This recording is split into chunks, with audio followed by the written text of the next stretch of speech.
I'm guessing there is not a soul in this sacred space who does not wish to have a more open heart, to do more for our wide web of community, who wouldn't gladly accept more inner peace and a sense of well-being, who, in these tense times, when we know we need to make change, protest for what we believe in, call our leaders and sign petitions, protect refugees, feed the hungry, wouldn't also welcome a more open heart. When we open our hearts, we function in more productive ways. We live with more compassion, and as my kids used to say, everything is more gooder. One, and of course it is only one of many ways to open the heart, is to see, to truly see beauty. More and more of it. We become more available as we take in beauty. We open up to others and can more easily see ourselves, make ourselves available to them. This month's topic is beauty, so that is where we're going today. Looking for ways to allow our hearts to open for both others and ourselves. But what is beauty? I don't doubt that everyone in this room would define it in different ways. And the concept of beauty is certainly varied throughout time. It still does vary between cultures and all the vast perceptions of the world, both large and small. Certainly, the farmer in a third world country, never having left his small corner of the world, would have some very different concepts of beauty than we, living in a whole other world. To him, and to some extent, anyone living in the desert, rain may be the most beautiful sight ever, especially after a long drought. But to that farmer, that rain is essential to his existence. No rain, no food, no trading currency. But for the purpose of today, I would like to consider beauty to be that which gives us a sense of inner peace, of happiness. Walk with me on this road. Watch what happens to you, to your heart and soul. And oh, there's someone walking towards us on the other side. I would smile or nod a silent greeting to them and believe they would likely return it. That changes me, opens my heart a bit, and if I had an extra orange, I might often share. As backpacking once, someone gave me a fresh apple, and I mean a fresh apple. And this was 7 days into backpacking. I would have walked a mile out of my way to help that person. That apple tasted so good, and I opened to that person, willing to share. Look at this derriere polished bench with its beautiful grain. Slide your hands over the wood, feeling the beauty of its silky smoothness, perhaps feeling a bit of the grain through the smoothness, but also the connection to all the unknown souls who have rested their tired bodies on that same wood. This bench now becomes more than just a bench. It is a connection. New York City, with all its hustle and bustle, the energy. When we lived on the East Coast, it was only a short train ride into the city. I loved going there.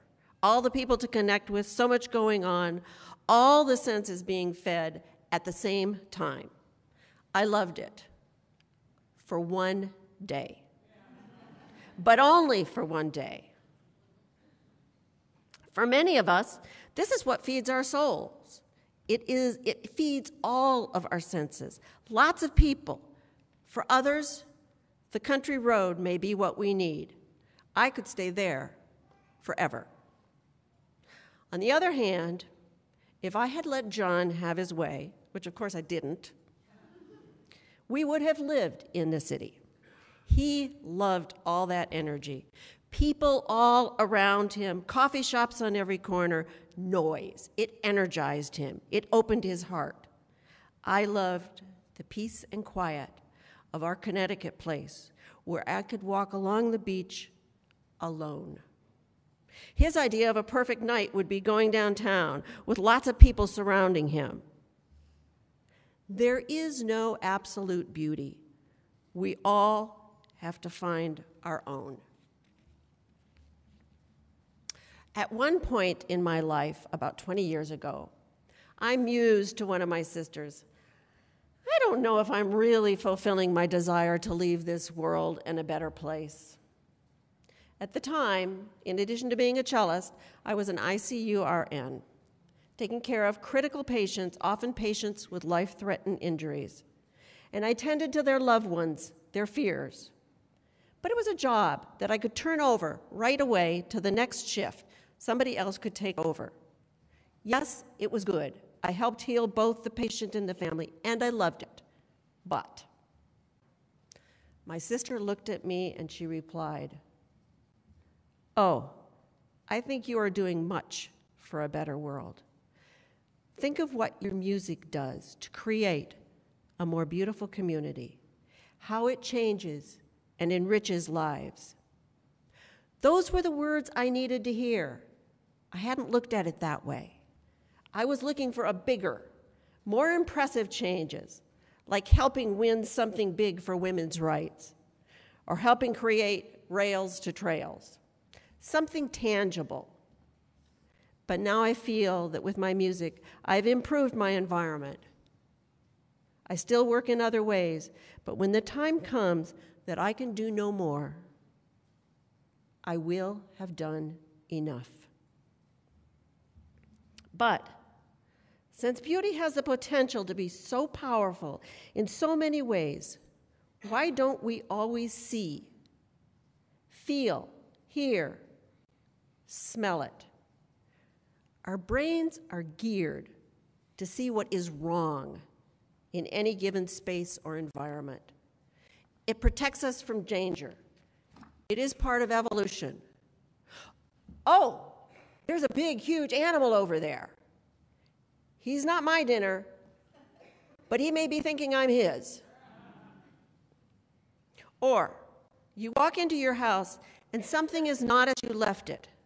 You notice it. Something is wrong, and that is assuming that the kids, your wife, your husband hasn't been there. This sort of attention to what is out of place or doesn't belong, what is wrong, protects us from danger. Thich Nhat Hanh has an exercise to see what isn't wrong. So in your mind, take a slow walk with me and see what is not wrong. There's air to breathe. Maybe it's even fresh. I can walk. I can see, I can hear, I can feel the breeze. You make up the rest, but make it as basic as possible. Ushers, if you did not pick up an object as you walked in or get one, would you please raise your hand so the ushers can attend to you?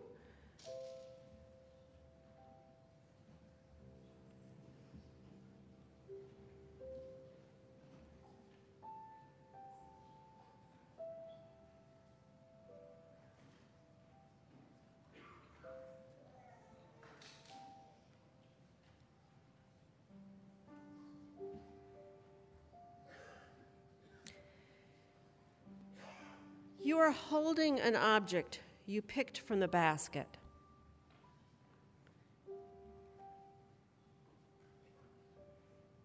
I ask you to look at it.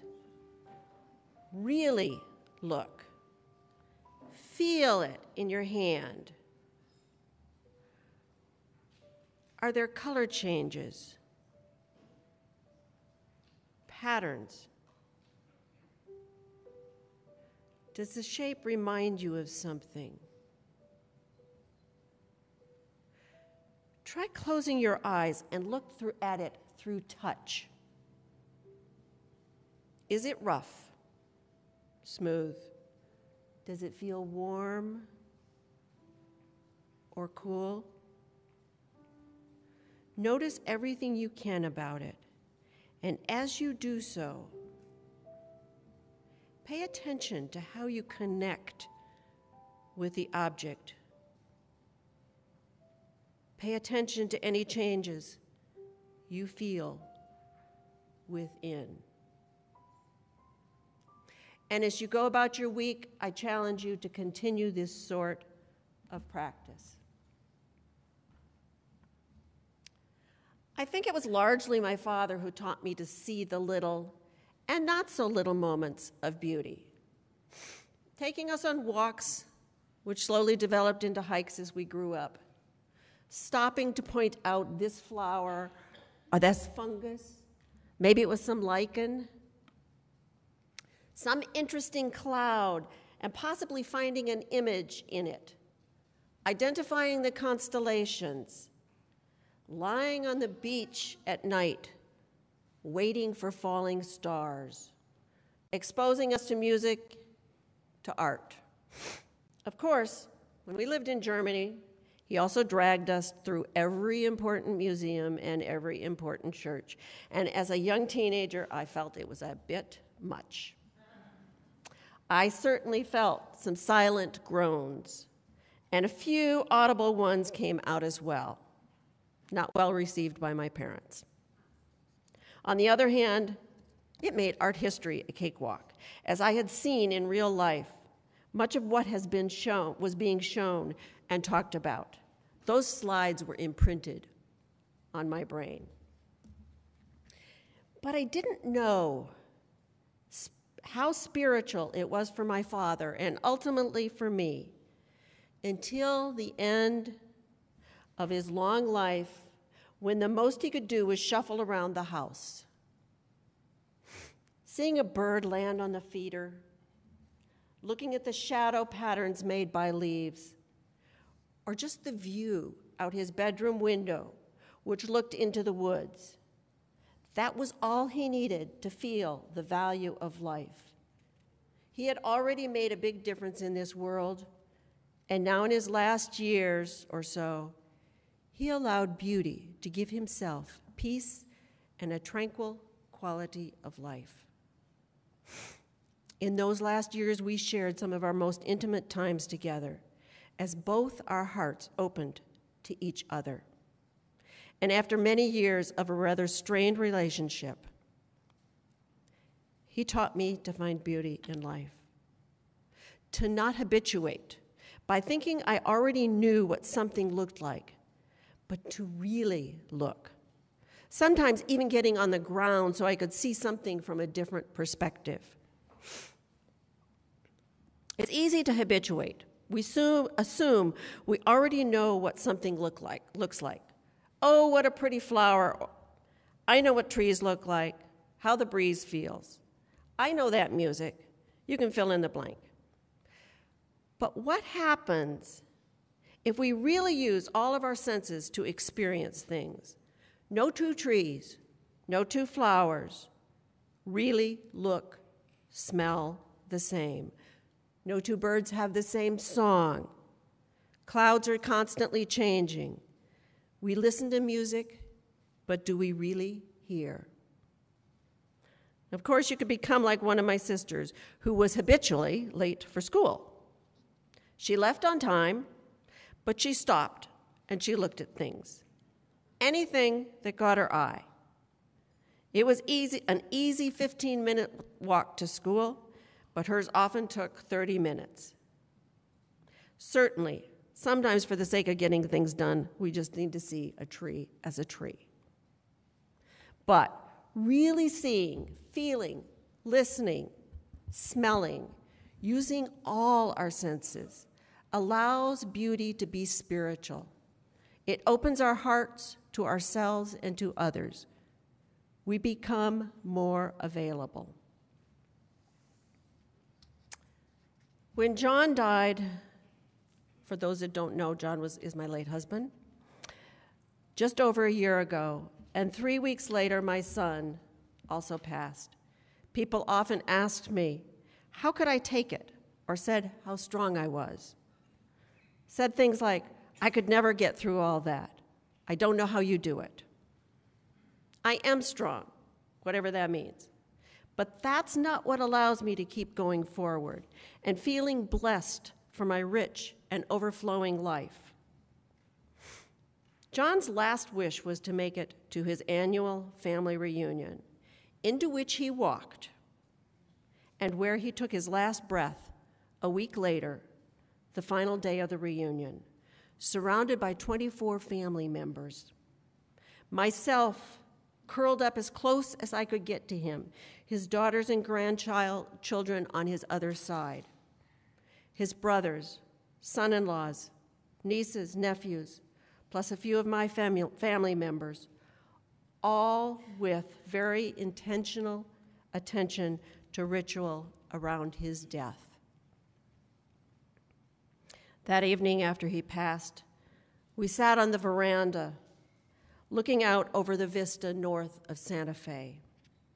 There was as spectacular a lightning show as I have ever seen.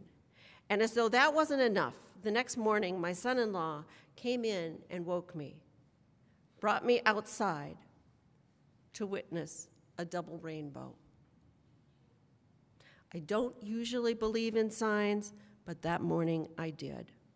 I saw and cherished the intimacy and beauty in the way he left this world. It was as if he had written his own script. It made me want to go out and share that beauty with the world, with anyone willing to listen or in need of such an experience.